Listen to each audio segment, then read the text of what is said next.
Time to join the American family Robinson again in Centerville.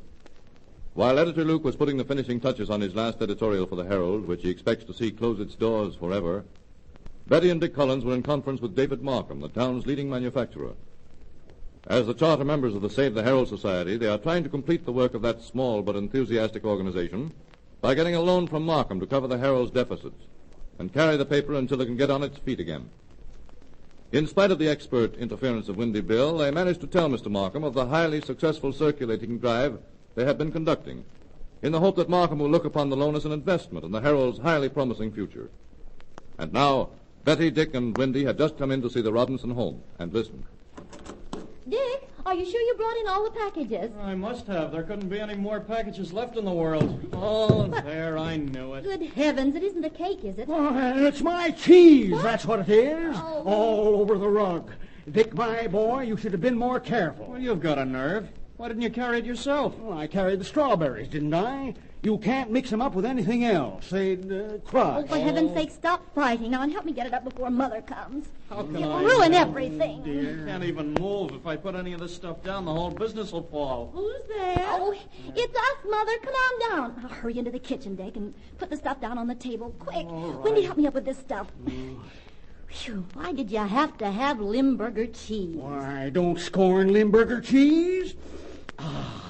Delectable. Why, it's food for the gods.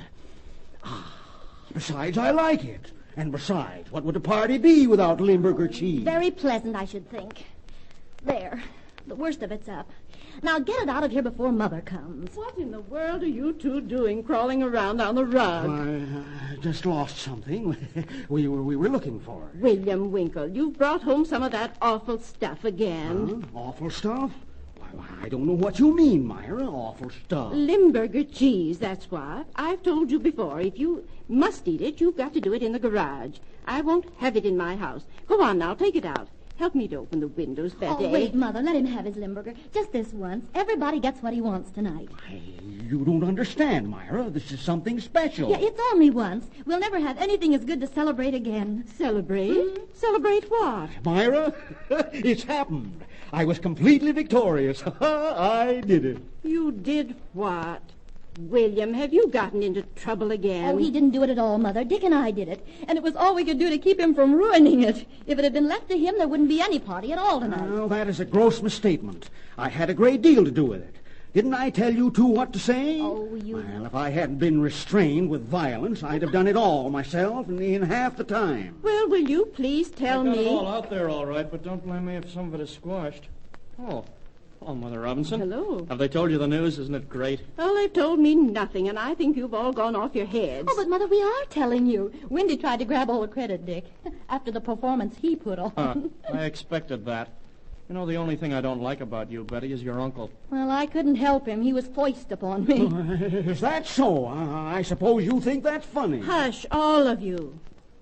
Now, would you mind telling me this news that I'm supposed to be so pleased with, and that makes you all behave like hoodlums? Darling, we've been telling you. Mr. Markham has... Markham? Uh-huh. You didn't go to see Dave Markham? Yeah, this afternoon, and he's going to do it. Loan us the money, I mean. He leaped at the chance the minute he saw how many subscriptions we'd gotten, and everything's going to be swell. And... Good night. She's going to faint. Oh, darling, here, help me over the sofa with her. When you run upstairs and get the smelling salts. Quick. Salt? Water, Yeah. water, that's what you need. Oh, poor Where? darling. I don't know where she keeps it. Oh, Wendy, you... I'm all right. You sure? I'm not going to faint. I just feel weak. Oh, my goodness, you mean it really... The Herald is going to be all right? All right. It's going to be bigger and better than ever. Here, this'll revive her. Oh, for heaven's...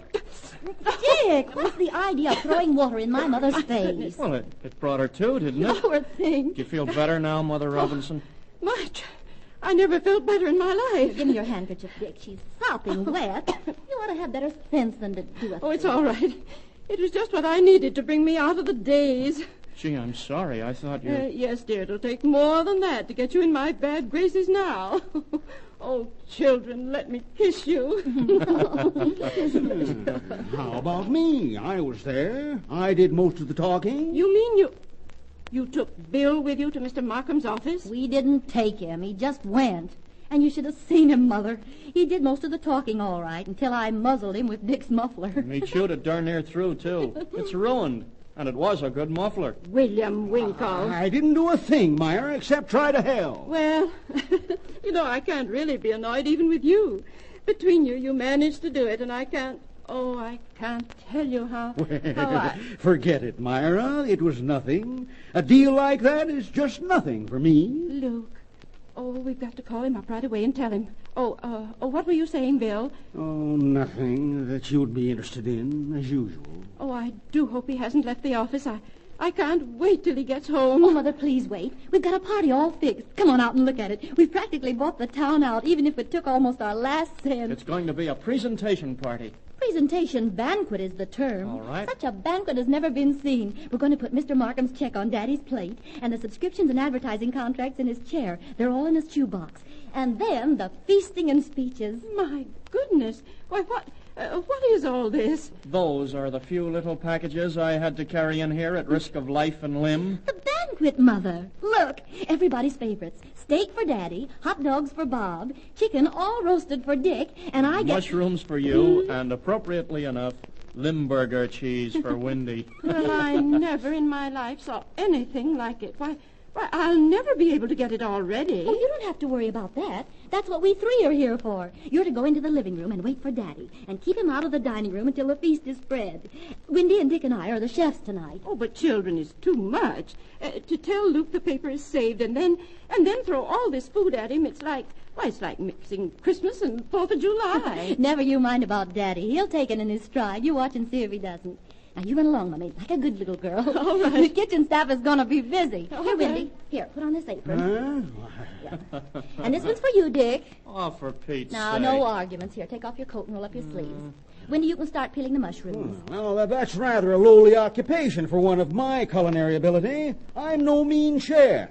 In an amateur way, I've created some rare dishes. Wendy, is there anything you're not an expert in? Oh, possibly. Possibly. Can't think of anything at the moment.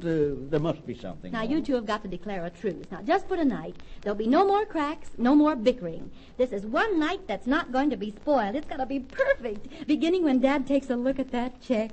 Check. The check. Where did I put it? Huh? Dick Collins. My good heavens. We're ruined. He's lost it. It's gone. Hush, Wendy. Look for it.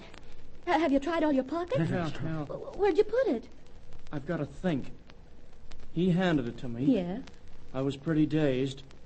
And there was the letter, too. He gave me the letter to go with it. Yes. I put them Yes? in... I don't know where I put them. Oh, you must have put them somewhere. Oh, think, darling. Oh, darling. He loses $50,000 check, and you call him darling. I had it in my hand. Oh, and we went to all those stores and you carried all those packages. The packages. It must be somewhere among the packages. Oh, I told you I should have taken charge of that check. I'm used to handling that kind of money. Oh, hush, Wendy, and look. Now, a fine party this'll be if we've lost the check. Oh, got it. It's Where? here in the lettuce. Oh. Well, let me look at it. I can't believe it. That's it, all right. A little wrinkled, but there she is. $50,000. And it nearly went into the salad. Phew. Well, Wendy, what do you think of businessmen now? That check ought to restore your faith in them a little. Well, of course, Markham's a little different. After all, this one case of mutual aid doesn't make a summer. Your precious businessmen are still storing away the profits, if any. I don't know that it's such a bad idea to store away profits. What do you suppose would have happened to this country during these years of depression if profits resulting from private industry hadn't been stored away? Why, it wasn't private industry that pulled us through the Depression. Everybody knows that it was federal funds that kept us going. Oh, was it? And where did those funds come from, do you think? Yeah. The usual place, taxes and... Sure. Taxes on earnings from business. The whole country has been living on capital accumulated during the good years. Even you can't find much to condemn in a system which provides for a living standard higher than any other in the world. And you know it deep in your heart that there are businessmen, business statesmen in every community who are daily doing just what Mr. Markham did today, contributing to the well-being of their community, supporting the town's institutions, offering their cooperation to the government to bring re-employment to the... Yes, but my theory is this. Wendy, if you can't talk and peel at the same time, you'll just have to quit talking now. Daddy'll be here any minute, and we're not nearly ready. Who says I can't talk and peel? Look at you, waving that knife around. Well, you'll hurt yourself. And you're not getting anywhere with your argument anyway, so you'd better stick to the mushrooms. Oh, what's the use of being a prophet for a new era in a nest of practical-minded unbelievers? Now, Dick, you slice the bread. I'll get the hot dogs started. And now, Wendy, when you finish mumbling, you might help set the table. Well, I don't see why you have to be so disgustingly cheerful about it, Bob. Oh, why not, Dad? Isn't any use to mope around, is it? No, but you don't have to whistle and shout, do you? You don't seem to realize that the Herald is dead. You might at least observe a short period of mourning. Oh, Luke, dear, you're early, aren't you? On the contrary, I'm late, and...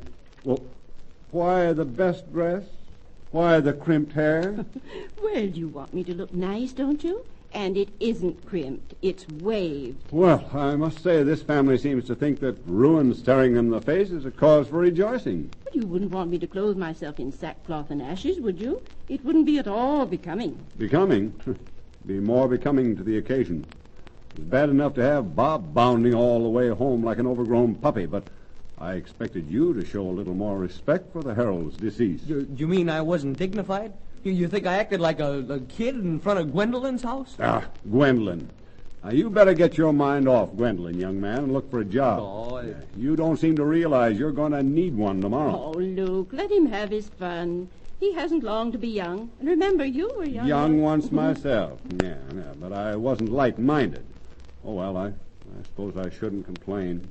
After all, I'm the one who brought this thing down on all of you. I shouldn't expect a sympathetic attitude. Oh, Luke, of course we're sympathetic. What's that? Betty and Dick and Wendy, they're cooking dinner for me. Well, they seem to be having a good time over it. Say, what's the matter with everything and everybody? Why are you trying to keep from grinning, Myra? Huh? No, don't you deny it. You are grinning. And what's Bob fidgeting around for? And what's all the giggling in the kitchen for? Oh, Bob, for heaven's sake, go out in the kitchen and tell him to hurry. Okay, Mom, but for Pete's sake, don't give it away. Give it away? Give what away? Say, has everybody gone crazy? Yes, that's just it. We've all gone crazy, deliciously, divinely crazy. Oh, Luke, take that frown off your face and kiss me.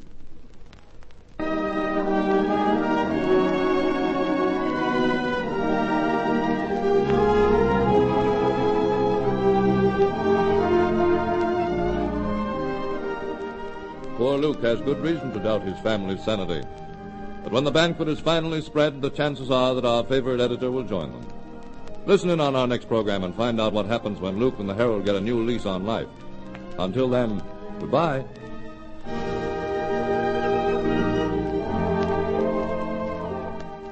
The American Family Robinson, which is broadcast regularly over this station, is written by Douglas Silver and Marjorie Bartlett and produced by the National Industrial Council.